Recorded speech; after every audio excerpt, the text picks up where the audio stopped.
नमस्कार, times of Swaraj में आप सबों का स्वागत है और मैं हूं संतोष सिंह। और आज हम टाइम्स ऑफ स्वराज में पटना पुलिस का एक ऐसा चेहरा आपको दिखाने जा रहे हैं। हैरानी तो नहीं होगी, लेकिन सोचिएगा कि भाई ऐसा भी हो सकता है क्या। हालांकि पटना पुलिस के कारनामा का तो बहुत सारे लोग चर्चा भी सुने होंगे, बहुत सारे लोग महसूस भी किए होंगे, बहुत सारे लोगों के आसपास के लोगों के साथ कुछ न कुछ इनका व्यवहार ऐसा रहा होगा, उस वजह से आपके जेहन में इनके पटना पुलिस के कार्यशैली बार बार याद दिलाता होगा। लेकिन आज हम आपको पटना पुलिस का एक नया कार्यशैली हम बताने जा रहे हैं। गजब गजब किया है ये लोग। नीट परीक्षा सुनते ही होंगे कि कितना हंगामा हो रहा है बिहार में। क्वेश्चन सॉल्वर गैंग, सीबीआई, आर्थिक अपराध इकाई, जितनी एजेंसी हैं सब जांच कर रहे हैं। मामला सुप्रीम कोर्ट तक गया, जो हो रहा है सब देख ही रहे हैं। 3 को चार्जशीट कर दिया है, फिर भी एक एक्यूज जो है सो चार्जशीट नहीं करने के कारण समय पर चार्जशीट सीबीआई नहीं की तो उसका जमानत हो गया। हो सकता है कि उसके खिलाफ एविडेंस नहीं हो, या फिर सीबीआई को वो मदद किया होगा, इसलिए सीबीआई उसको अपना चार्जशीट नहीं किया तो जमानत मिल गई। तो इसमें बहुत सारे लोग अभी पकड़ाए भी हैं, और जो डॉन है संजीव मुखिया वो अभी भी सीबीआई के पकड़ से बाहर है। तो जिस लेवल का डॉन अभी संजीव मुखिया का, जिसका नाम सुनते हैं ना, किसी ज़माने में रंजीत डॉन की भी नाम सुनते होंगे, उसी तरीके का एक डॉन था। डॉन था नहीं, मतलब डॉन है। उसका नाम है प्रेम प्रकाश विद्यार्थी, औरंगाबाद का रहने वाला है। प्रेम प्रकाश विद्यार्थी 2018 में गिरफ्तार हुआ है, आज 2024 है। कौन सा इस देश के कौन सा ऐसा प्रदेश नहीं है जहां इसके खिलाफ केस नहीं हो। तो आप सोचिएगा कि भाई औरंगाबाद का आदमी 6 साल से बेऊर जेल में बंद है, कौन सा ऐसा अपराध किया है भाई। पूरे देश के हर राजधानी, हर जगह इस पर एफआईआर दर्ज है, जेल से बाहर नहीं निकल रहा है। तो ये जो सॉल्वर गैंग है ना, मेडिकल और इंजीनियरिंग का, उसका समझिए कि भीष्म पितामह है। ये सबका जितना अभी गैंग देखे ना, सबका बाप यही है, प्रेम शंकर विद्यार्थी। कितने लोगों को चुना लगाया ये पैसा ले लेकर, बहुत लोगों को कराया भी, बहुत लोग नहीं भी हुआ तो बहुत सारे लोगों ने केस भी किया। 2018 में पकड़ा गया, जेल में था। इतना केस है जो बेल ही नहीं हो सकता है, सैकड़ों केस है, हजारों हजार लोगों का एडमिशन कराया, पैसा लिया, इधर उधर जो जैसे तिक्रम हो सकता है अपना परीक्षा सॉल्वर गैंग ये सब करते रहा। इस जनाब पर एगो यूपी के सराहनपुर में भी केस था, वहां से प्रोडक्शन वारंट आया। इससे पहले जब बिहार के बाहर जहां कहीं से भी प्रोडक्शन वारंट आता था ना, मतलब प्रोडक्शन वारंट का मतलब होता है कि उनके न्यायालय में इनको प्रस्तुत कीजिए, तो वीडियो कॉन्फ्रेंसिंग के माध्यम से प्रस्तुत हो जाते थे। इस बार पता नहीं किनको क्या सुझा, कौन लोग किस स्तर पर इनसे मिले हुए थे। इनको सराहनपुर भेजा गया, आधा दर्जन पुलिस अधिकारी और कर्मी के साथ गए। सराहनपुर कोर्ट में हाजिर हुए, मजिस्ट्रेट के सामने में उपस्थित हुए, और उसके बाद प्रक्रिया पूरी करने के बाद जो है सो जनाब चले बिहार की तरफ। बीचे रास्ता में कहीं ट्रेन से फरार हो गया, हंगामा हो गया। पूरे बिहार खबर आई तो पता चला प्रेम शंकर विद्यार्थी ट्रेन से फरार हो गया। तो कैदी तो फरार होने वाली खबर भी कोई ऐसी खबर नहीं है, होते रहता है भाई बिहार में। तो भाई देखिए ना, सोना, ये तो इसी तरीके के सोना वाला, सोना लूट में जो है सबसे बड़ा अपराधी है पिंकू सिंह प्रिंस, और पीएमसीएच से भाग गया।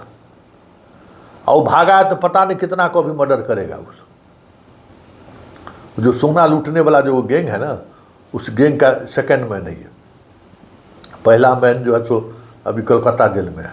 बिहार में जितना सोना लूट होता है ना, सब यही गैंगस्टर सब करता है। तो इसलिए कोई नई बात नहीं। आज जैसे कोर्ट परिसर में मार दिया, तो ये भी बिहार के लिए कोई नई बात नहीं है। कोर्ट में मार देना, गोपालगंज में मार दिया ना, कस्टडी से भाग जाना, तो ये सब तो बिहार की खूबसूरती है। पुलिस का मेडल है, सब पुलिस मेडल सब लेते रहता है। लेकिन इसमें कुछ नया हुआ, बड़ा दिलचस्प कहानी है। भाग गया, भाग गए थे जनाब, सब लोग गए केस करने के लिए कि देखिए हमारा कैदी भाग गया जीआरपी में। तो बोले टिकट दीजिए, किस ट्रेन में चढ़े थे और किस बोगी में जा रहे थे। पता चला 6-7 जितने पुलिस पदाधिकारी और कर्मी गए थे उसमें दरोगो था, वो कोई टिकट नहीं कटाया था, विदाउट टिकटे चल दिया। जबकि इन लोगों को विभाग की तरफ से पैसा मिलता है, वारंट मिलता है, मतलब ट्रेन में सफ़र करने के लिए। अब तब पैसा भाई जो जिस पद के लेवल पर है उस लेवल पर एसी तक का पैसा मिलता है।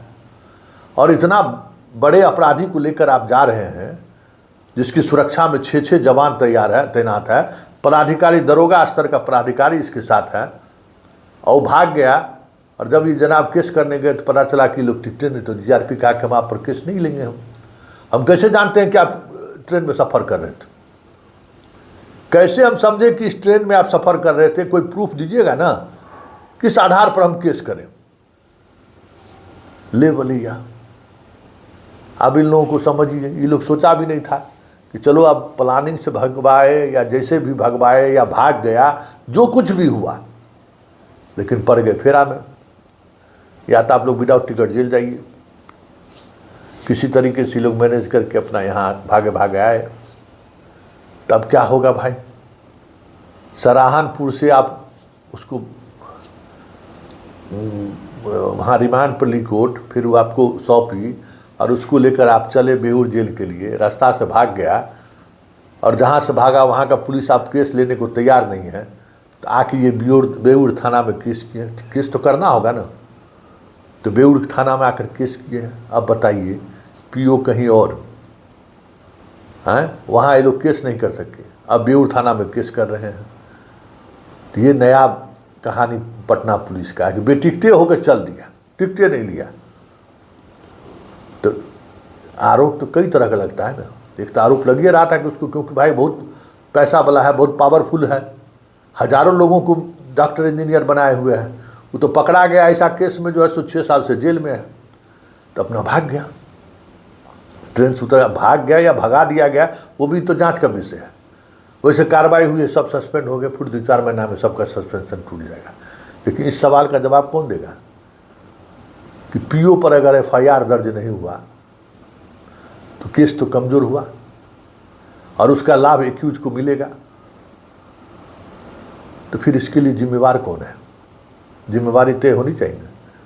अब ऐसे लोगों को नौकरी में रहने का कोई मतलब है क्या, जो इस तरीके से कानून का उपहास उड़ाता हो, दूसरे को नसीहत देता है कि आप बिना टिकट नहीं जा सकते, और अपने बिना टिकटे चल दिया, और वो भी सातिर अपराधी को लेकर। वो अपराधी को कहता तो सबको टिकट कटा देता। ऐसा थोड़ी है, देखते नहीं है, हर जगह देखते होइएगा कि जो जितना बड़ा अपराधी होता है उसका गुर्गा पहले से जितना जेल से चलता है, सिपाही सबके लिए खाने पीने का व्यवस्था करके रखता है, और वो डॉन का हथकड़ी खोल के बीबी बाल बच्चा सबसे मिलवाता भी है और सब कुछ करता भी है। तो कोई नई बात तो नहीं है। उसी को कह देता कि हम लोग का भी टिकट कटवा दो, तो टिकट कटवा देता। अब फंस गए हैं पूरी बुरी तरह से। अब इसकी जांच एक अलग तरीके से शुरू हुई है, सस्पेंशन तो हो गया, एक नए तरीके से जांच शुरू हुई है। तो समझ जाइए कि कितना पटना पुलिस स्मार्ट है और पटना पुलिस कितना सजग है। अब समझ में आ गया ना, इसलिए हम मिश्रा जी को कहें कि मिश्रा जी आप बड़ा क्या कहा जाए, पटना को आपने अच्छा सिला दिया है।